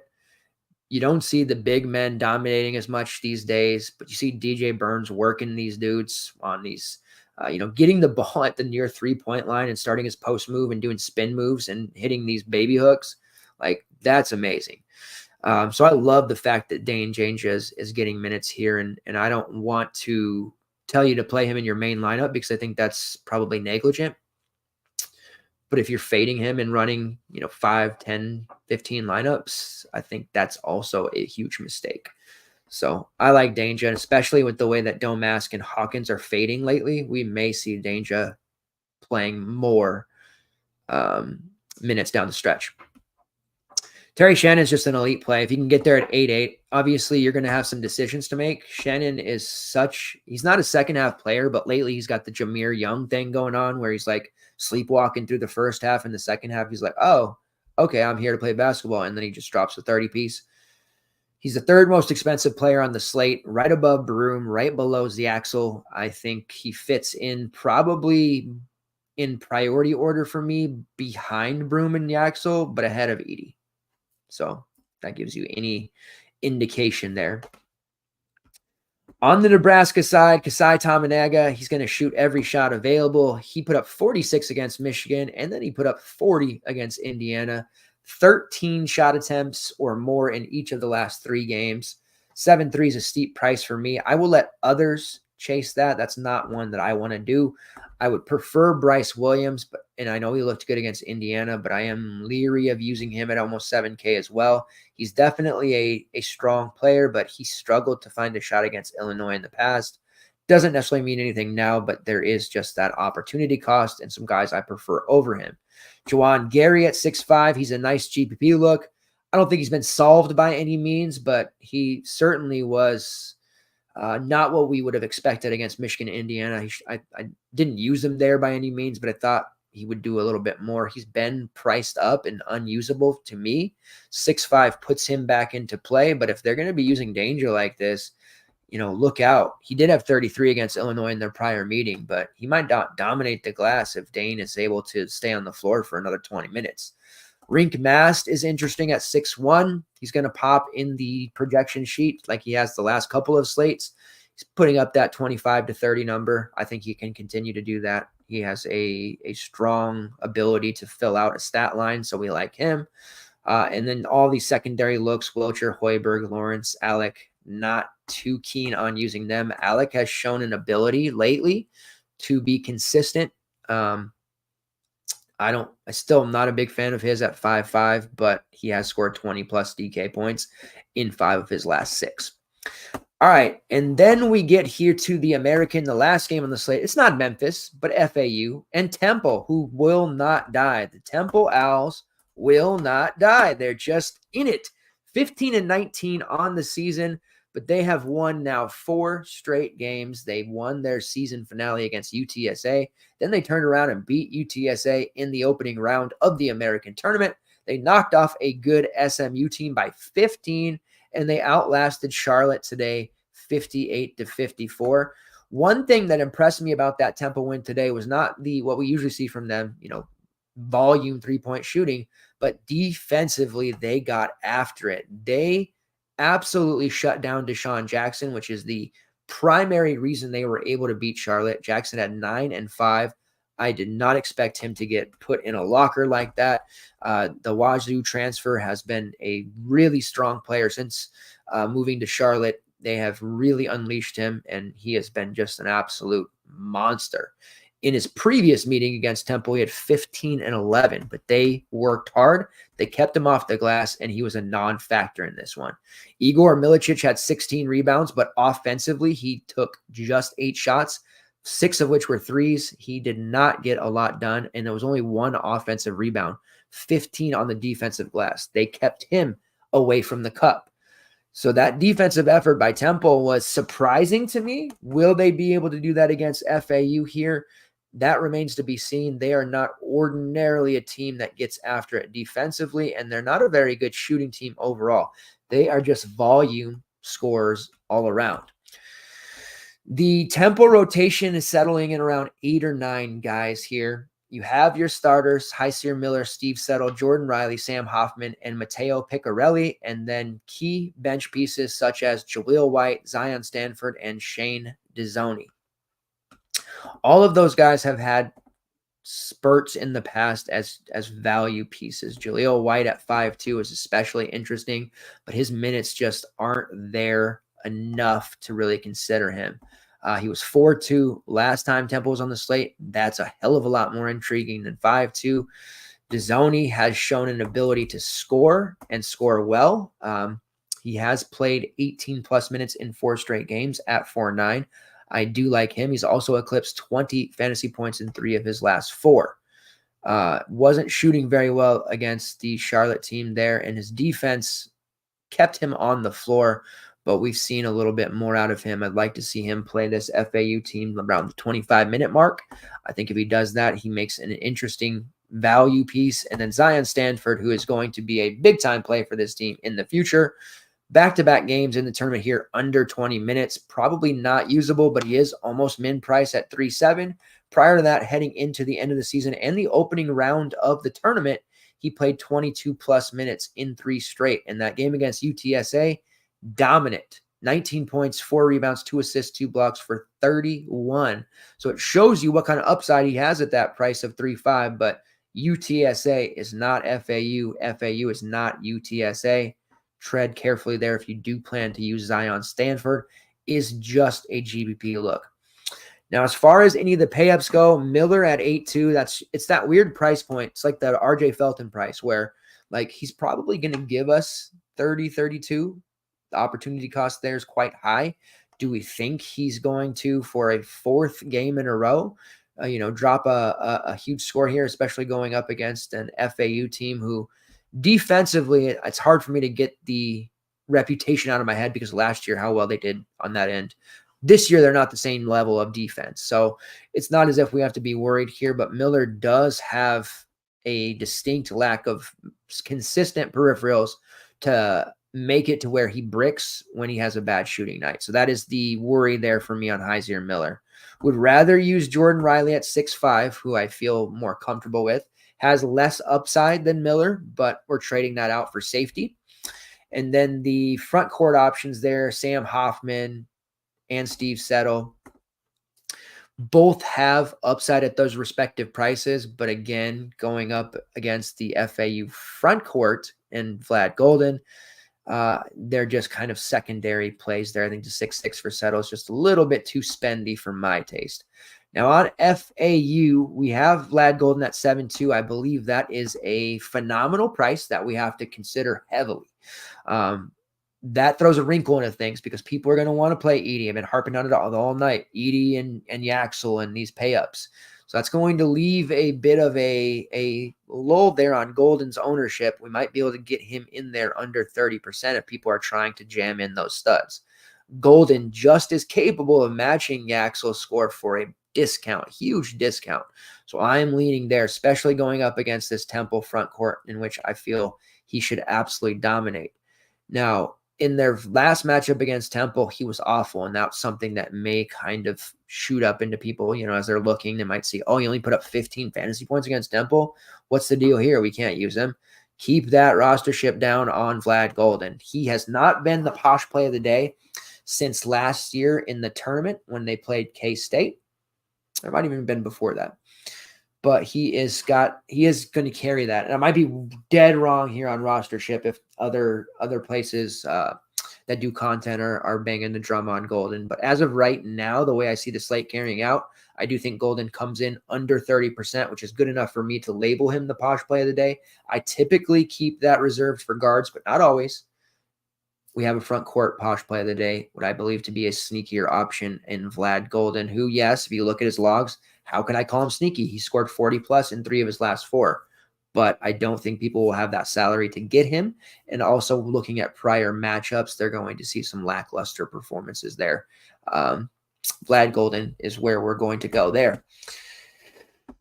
The primary guards for FAU, John L. Davis and Elijah Martin, they do go off together at times. It's just tough. I have trust issues with John L. Davis right now. He's priced at 8.3, which is high enough for me to back off.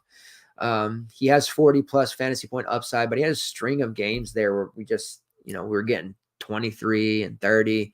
We just need more out of him. And I think part of the issue is that, yes, Golden is starting to just go nuclear, but also FAU's getting solid, consistent performances from some of their secondary plays that they just weren't getting last year. The reason we saw Davis take over so hard, we couldn't Jalen Gaffney, Brian Greenlee, Brandon Leatherstone, those type of plays, they were just out there hitting occasional 3 defensively, maybe facilitate a little bit. Now we're seeing those guys score and contribute more. And it's definitely cut into Davis's overall production. We've seen some pretty sizable contributions from Brian Greenlee, which includes a recent game against Memphis in which he dropped 21 real points after knocking down 5 triples. He's priced at 4.8. You see his floor is very low, so he's not a lock button play by any means. Jalen Gaffney, the former UConn transfer, his minutes are consistent, and he did get to be a pretty solid play in the middle of the season. There was 3 or 4 games in a row there at 4K, 4.3, where he was churning out 17+ fantasy points with regularity and making value. So I do like Jalen Gaffney. He's priced up a little bit at 5.1, but still definitely a play. And then Brandon Weatherspoon at 5.5, who is also playing heavier minutes in the last month of the season and has turned himself into somewhat of a consistent performer. Not a lot of upside at the 5.5 price, but it's just been enough to take production out of the lap of John L. Davis. Now, looking at Nick Boyd at 5.4, that to me is a really interesting GBP look. Nobody's going to use him because he's not played particularly well lately. We've seen him coming off the bench after, he missed about a month of the season in mid-November to mid-December. He got back. He started all of January and a lot of February, and they've been bringing him off the bench ever since February 18th. And it's really, really curtailed his production. He hasn't been a very viable asset for DFS purposes, but I do think this is a game where they end up using him more, and he has one of those bigger games that maybe we were accustomed to seeing earlier in the season. There is a lot of talent and upside for him at this price. It's just a purely minutes thing here. If he gets anywhere close to 25, 26, I think he can absolutely smash this 5-4 price. Am I confident enough to use him in a main build? Probably not, but I am definitely going to be running the 8 max in the queue and the 15 as well. And I'm going to be doing the MME thing for this slate. Nick Boyd exposure, I think, is something that I feel I need to have just as a upside play here that nobody's going to be looking at. And it's not as if he's been totally awful. He has scored 20 plus fantasy points in 2 of his last 4, and that's against the likes of Tulane and North Texas. North Texas, somewhat of a more difficult defense. That was a team they just knocked off today, 77-71. Boyd was an important part of that, 7 rebounds and 12 points. All right, that wraps up the slate. Let's get any questions you guys have. Throw them out there. Let me get a core going, any prize pick stuff, and then we'll just check in at the end and we'll be all done. It's a late night. I'm happy you guys are staying up late on Friday for me. I was going to go on about an hour earlier, but they didn't drop the pricing yet. And, I've done shows in the past where pricing wasn't out. It's not the best. It's not the best. All right, so we will have projection sheets for both slates. There will be an article for the early slate. Obviously, the show link will be in the Discord and shared all over socials here. We'll also have the betting trackers over on FTN Bets filled out, props, totals, sides, everything. Mike Randall and his CBB betting show will be taking place as well. Lots of wonderful content. Let's get into this core. All right, so we're going to go right back to Manio. Why wouldn't I? He's priced around the same, 5.5. I'm just really confident that's a semi-value piece. So Manio Obasque, we're going to play him. As far as pay-ups go, there are a lot. I think I'm on Janai Broom. Like, this is the spot for me to go with my boy Broom. He's 8.4. There's a lot of upside there. Match Zach Edey for 2.5K less. Yes, please. I'm on board there. So Manny O and Janai Broom. Let's get a third member of the core here. Really want another Texas A&M piece. Like, I'm going to be heavy on Taylor and Radford as well. See if I can actually fit them in together and run somewhat of a stack. But those are all guys that I'm extremely high on. Projections are going to be as well. So I will not core them, but just know I'm going to have a ton of exposure to those guys and really like Kashawn Pryor as well. We'll core Vlad Golden as our third member because he is going to be the posh play of the day as well. All right, let's talk about prize picks here. We have the Demon and Goblin plays going on. So basically, I don't think you can take, so you can't take any less on them, which is unfortunate because there's some demon plays I'd love to take the under on. But basically, the Goblin plays they give you like a reduced number. You don't get paid out as much, but they're soft. Demon plays, you get a bigger payout, but there are some kind of like borderline ridiculous numbers that drop there. So we did have a pretty sizable or solid day yesterday in the prop market. Today was hit or miss because of Juwan Roberts' injury, unfortunately.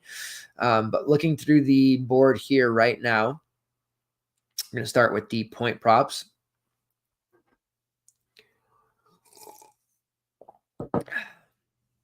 Just want to double check before and see if anything changed. Zeb Jackson over 12.5 points. I like that one. That is play number 1. You also have a Goblin look on Zeb Jackson at 9.5 points. We like the over there. Again, pays out less, but a softer number. We have the Ivy League going on, Yale versus Cornell. That is going to be a fun game. I don't know about you guys, but I love Ivy League basketball. There's some very good teams in it. Obviously, Yale every single year. Cornell has a solid team. Harvard, I'm very excited about that team as well. Yaxel Lendenberg, we're going to take his over 14.5. Anytime I see his number, I've said this before, under 16.5, I'm taking the over. He is just a really important part of this team. So over 14.5 points for him. We will take that number all day long. The Goblin play on Kashawn Pryor, which is 9.5 points. Obviously taking the over there. Again, a reduced payout, but a soft number is a soft number. Goblin play on Yaxel Lendenberg, over 12.5 points. Just way too easy not to take. Solo Washington over 6.5 points. That is also a Goblin look. I mean, that's my guy. I'm all aboard on using him. And then let's get down here to, do we have any Harvard guys? Guess not. I was hoping for some Harvard props, but we got some WKU.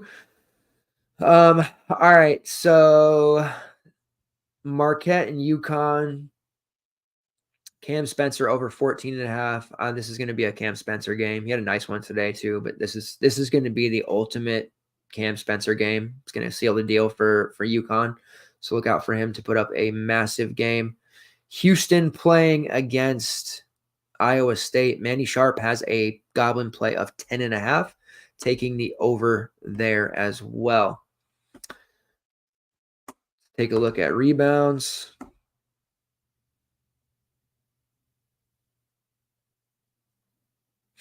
So I'm going Cam Matthews under 7 rebounds against Auburn. I don't think he's going to have a very good time against this Auburn defense. I'm quite worried about him, actually. Let's see.